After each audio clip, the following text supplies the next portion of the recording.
man from the Muskegon area is still fighting with unemployment after his company permanently laid him off. Fox 17 problem solver Ryan Cummings spoke with him about the bills he's now getting in the mail.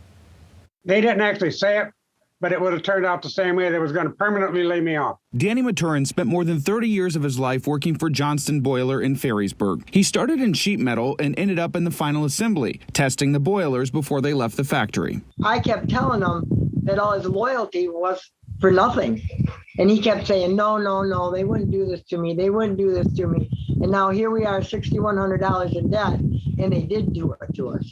In April of 2020, the company laid people off due to COVID. Danny filed for unemployment. And then in June, they called me down and said they was downsizing and they're going to retire me. The 67-year-old felt forced to sign the retirement papers. He liked his job and wanted to stay, but felt that there was no other option. No, I didn't actually want to sign the papers, but I knew if I didn't, they'd find a way they would just not call me back to work.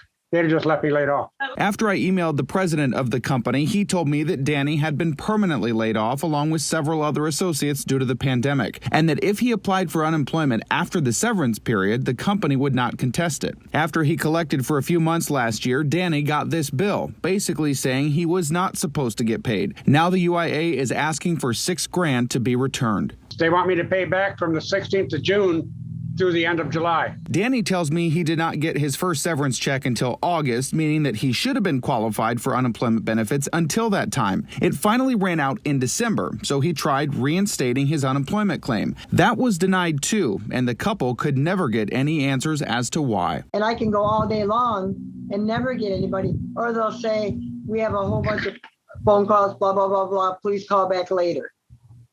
You can't get through. Rosemary just had her stomach removed, so the family now has to deal with those hospital bills, plus the $6,100 that the UIA says Danny needs to repay. I don't know where to go from here.